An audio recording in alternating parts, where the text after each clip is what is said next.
Bienvenue dans notre quatrième séance. Aujourd'hui, nous allons essayer de créer notre première base de données Access. Nous limiterons à la création des tables, mais vous aurez à la fin de cette vidéo un code VBA Access comme bonus. Ce sera un code VBA qui va vous permettre de créer une interface de connexion, une interface d'utilisateur. Ce code serait relié à un bouton dans un formulaire d'accueil, de sorte que si vous cliquez sur le bouton, vous aurez des réponses qui dépendront des informations que vous allez fournir dans cette interface ou bien dans ce formulaire d'accueil. Jetons un petit coup d'œil au formulaire d'accueil. Voici le formulaire d'accueil. Voici le bouton de connexion qui va cacher ou bien qui va comporter le code VBA Access bonus que je vais vous fournir à la fin. Cliquons et on va voir ce qui va se passer. Oh, il y a un message qui se déclenche. Il vous dit identifiez-vous. Ceci montre bien qu'il y a un code qui se cache derrière ici. C'est ce code que je vais vous donner à la fin de cette vidéo. Maintenant, commençons la création de notre première base de données Access. Ouvrez Access si vous l'avez dans votre bureau ou bien le recherchez ici. Ouvrons. Voici ce qu'on obtient. Maintenant, cliquons sur base de données vide. On obtient ceci. On doit entrer ici le nom de notre base de données. Base débit, par exemple. Ici, c'est pour choisir un emplacement. Après, cliquez sur créer. Ça s'ouvre comme ça. Vous devez fermer ici. Créons une table.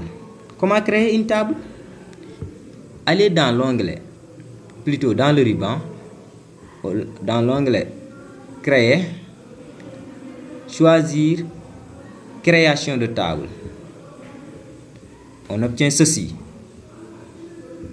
Dans la séance précédente, je vous ai dit qu'une table comporte des colonnes qui représentent les champs et des lignes qui représentent les enregistrements. Il faut savoir que dans les champs, on a des types de données tels que le texte, numérique, date ou heure, numéro automatique, booléen, c'est-à-dire oui ou non, etc. Mais aussi, un champ a des propriétés telles que taille du champ, format, masque de saisie, légende, valeur par défaut, etc. L'écriture des noms des champs doit respecter une certaine règle de convention. Le nom d'un champ ne doit pas comporter des espaces ni des caractères spéciaux. Pour créer notre première table, créons d'abord des champs. Ici, on crée un champ ID client.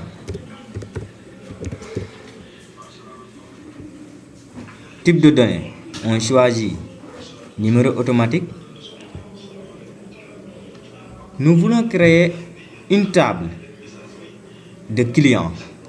Et vous savez, pour créer un client, on a besoin des informations du client, c'est-à-dire son nom, son prénom, etc. Maintenant, on doit créer prénom, ce sera un texte, nom, l'adresse du client, son numéro de téléphone, on a besoin de toutes ces informations, mail, ouais, oh, attention.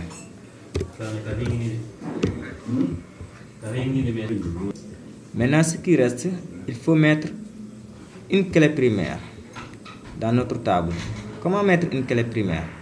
Il faut choisir le champ où on veut mettre la clé primaire. Par exemple, venir ici et cliquer. jusqu'à ce que ça donne un encadrement de ce genre. Vous regardez, si vous regardez ici à gauche en haut, vous verrez clé primaire. Vous cliquez sur clé primaire et voilà, clé primaire s'affiche ici. Maintenant, pour enregistrer la table, il y a deux façons. Soit vous cliquez ici, clic droit, et vous cliquez sur enregistrer. Et là, ça vous demande le nom de votre table. Vous fournissez un nom, puis vous cliquez sur OK. Ou bien, vous cliquez sur ce croix. Et ça vous demande, voulez-vous enregistrer les modifications apportées à la structure de table?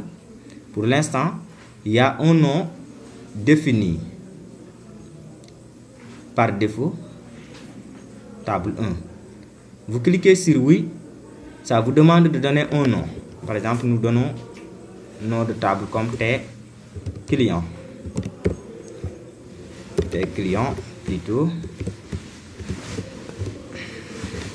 Puis cliquez sur OK. Voilà, notre table s'enregistre. Voyons ouvrir la table. Voilà, elle est ouverte maintenant en mode feuille de données. Vous voyez qu'il n'y a aucune donnée pour l'instant.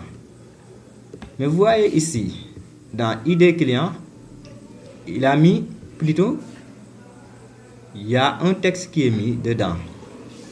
Entre parenthèses, nouveau point. Ça montre que c'est une numérotation automatique. Maintenant, l'utilisateur plutôt, ce qu'il a à faire, c'est d'entrer directement les informations en commençant par prénom du client, nom, son adresse, téléphone, puis email. Maintenant, essayons de faire ceci. Prénom, on donne un client par exemple, nom, adresse, numéro de téléphone et son email. Ça dépend. On refait la même chose.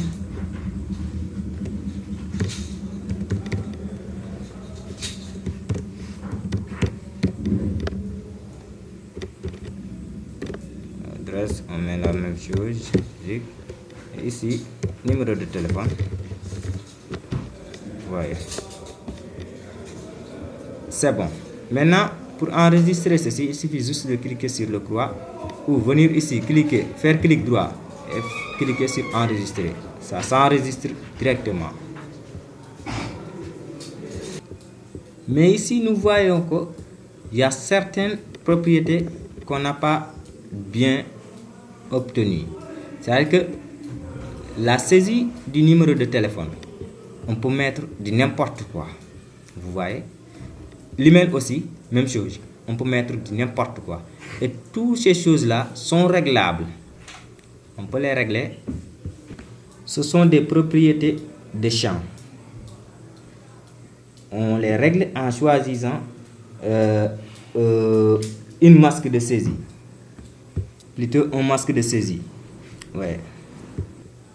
Mais si nous voulons faire tout ce travail, nous risquons de déborder pour les niveaux encore bas. Et si vous vous rappelez bien, je vous ai dit que nous allons travailler sûrement et lentement pour que tous les niveaux soient satisfaits. Donc nous allons limiter là aujourd'hui. Maintenant, allons découvrir votre code bonus, c'est-à-dire le code VBA Access qui vous permettra de créer votre interface d'utilisateur, c'est-à-dire une interface de connexion. Compromis, voici votre code VBA Access qui va vous permettre de créer une interface de connexion.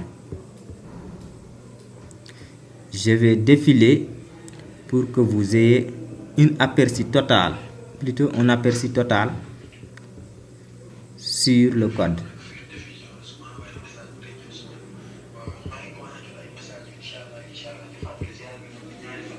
Vous voyez, tout ça c'est le code VBA.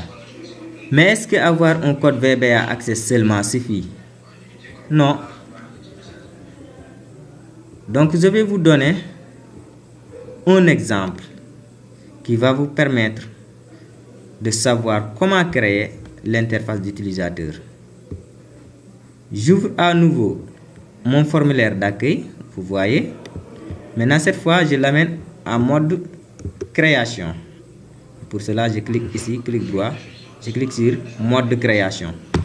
Voilà, une fois dans mode création, ce qu'il faut savoir, il faut créer 2 jaunes de texte dans ce formulaire. C'est ce jaune de texte qu'il faut nommer TXT username. Créer une deuxième jaune de texte qu'il faut nommer TXT password. Il faut aussi créer ce qu'on appelle étiquette. Il y en a une que l'on nomme nom d'utilisateur. On écrit dedans nom d'utilisateur. Une autre en bas, nom d'utilisateur incorrect. Maintenant, cette étiquette-là, il faut venir dans autre ici, c'est-à-dire dans la feuille de données, dans la feuille de propriété plutôt, et écrire comme nom LBL username. Cette étiquette, il faut écrire comme nom LBL password. Maintenant, créer un bouton. Ce bouton-là, c'est à partir de ce bouton qu'on va créer l'événement. Procédure événementielle qui va nous permettre d'associer le code VBA Access Vue. Vous voyez, quand je clique ici maintenant pour découvrir le code, voici le code VBA Access. Vous allez me demander où se trouve User. Je vais vous montrer la table User. C'est cette table-là. Vous voyez. Maintenant, toujours, vous allez me demander certaines choses comme quoi username, mais aussi password. Voyons voir. C'est ici, plutôt, on est dans l'autre base qu'on crée. Si on ouvre user en mode de création, vous voyez, on a bel et bien ce qu'on appelle username et password. Voici en fait un résumé d'explication qui vous permet de créer cette interface d'utilisateur plutôt.